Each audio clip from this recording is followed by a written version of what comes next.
Assalamualaikum warahmatullahi wabarakatuh. Perkenalkan, nama saya Ratu Fauzi Ahmad dari kelas BKI 3C. Di sini saya akan menjelaskan atau mempresentasikan materi dengan mata kuliah teori BKI dengan dosen pengampu Ibu Devi Elianti MPD. Nah, dalam video ini saya akan menjelaskan materi mengenai dua materi. Yang pertama teori konseling Islam dan teori konseling Barat.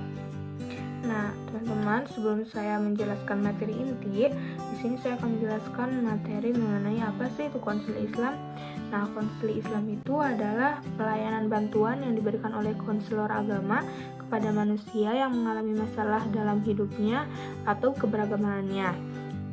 Terus, konseling Islam juga ingin mengembangkan dimensi dan potensi keberagamaannya seoptimal mungkin, baik secara individu maupun kelompok, agar menjadi manusia yang mandiri dan dewasa dalam beragama dalam bidang bimbingan akidah, muamalah, ibadah, akhlak, atau melalui berbagai jenis layanan dan kegiatan pendukung berdasarkan keimanan dan ketakwaan yang terdapat dalam Al-Quran dan hadis.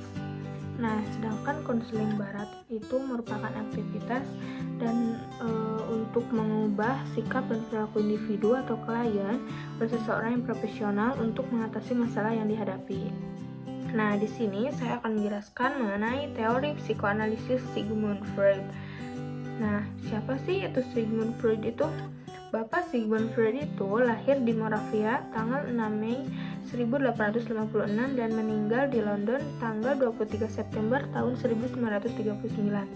Tahun 1873 sampai 1881 masuk Fakultas Kedokteran Universitas Wina pada spesialisasi dokter ahli syaraf dan penyakit jiwa atau psikiatri. Nah, pada tahun 1894, Sigmund Freud juga belajar terapi histeri pada Jean Cartier di Paris. Pada tahun 1895, Sigmund Freud kembali ke Wina dan bekerja sama dengan Dr. Joseph Breuer dengan metode asosiasi bebas. Nah, tahun 1895, Freud juga bersama Breuer menulis tentang kasus-kasus histeri. Pada tahun 1902, ia membentuk kelompok psikologi di Wina. Dan pada tahun 1908, Freud juga diundang oleh George Stanley Hall ke US dan memberi ceramah-ceramah pada pertemuan Dies Natalis Universitas Clark. Freud juga menjadi terkenal di seluruh dunia pada saat itu. Nah, tahun 1909, Freud digabungi oleh Alfred Adler dan Carl Gustav Jung. Tahun 1923, Freud kena penyakit kanker rahang dan pernah dioperasi sampai 30 kali. Tahun 1928, Najib berkuasa di Austria. Freud menyingkir ke Inggris dan meninggal dunia di London tahun 1923,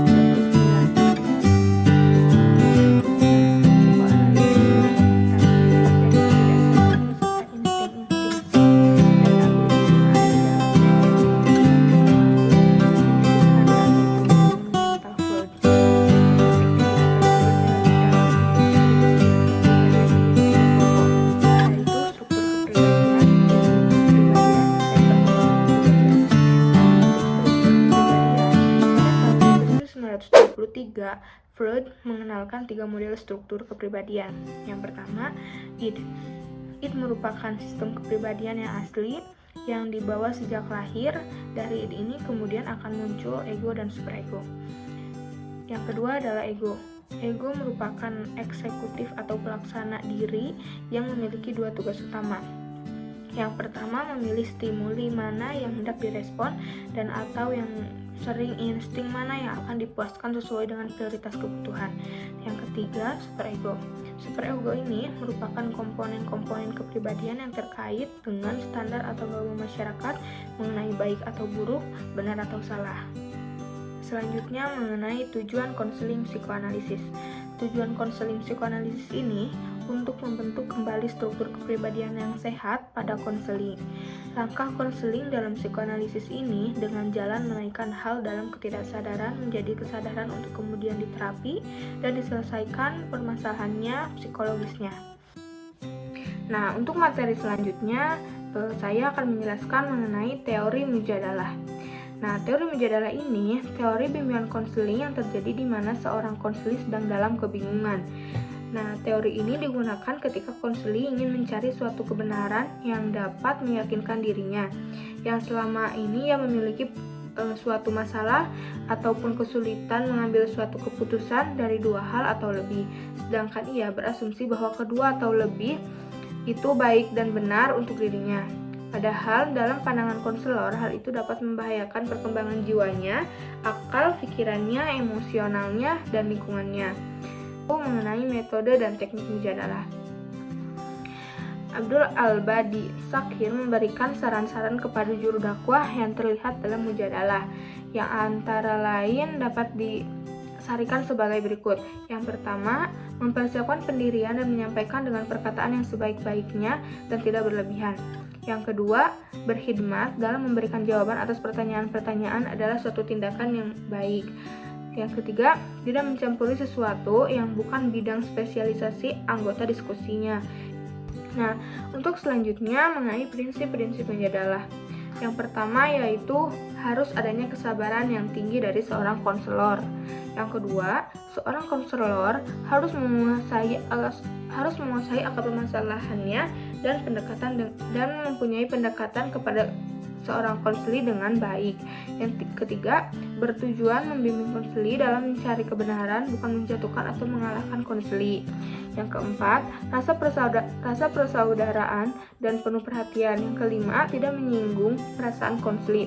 Yang keenam, mengemukakan dalil dalam Al-Quran atau As-Sunnah dengan tepat dan jelas. Yang ketujuh, ketauladanan yang sejati. Dalam artian, apa yang konselor lakukan dalam proses konseling ini benar-benar telah dipahami oleh seorang konseli dan diaplikasikan dan dialami oleh seorang konselor. Nah, untuk materi selanjutnya, apa sih perbedaan antara konseli Islam dan konseli Barat?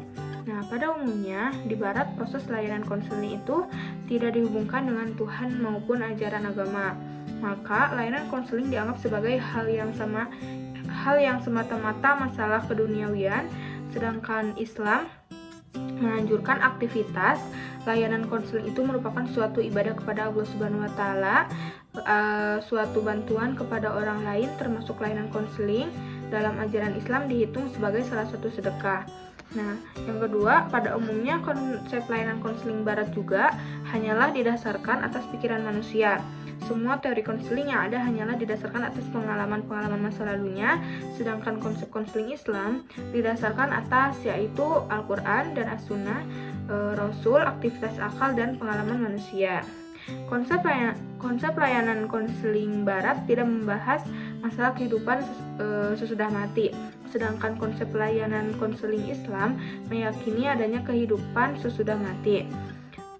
Konsep layanan konseling Barat juga tidak membahas dan mengaitkan diri dengan pahala dan dosa, sedangkan menurut konseling Islam membahas pahala dan dosa yang telah dikerjakan pada masa hidupnya. Mungkin cukup sekian materi yang bisa saya sampaikan. Mohon maaf bila ada kesalahan atau kekurangan. Billahi taufiq wal hidayah. Wassalamualaikum warahmatullahi wabarakatuh. Terima kasih.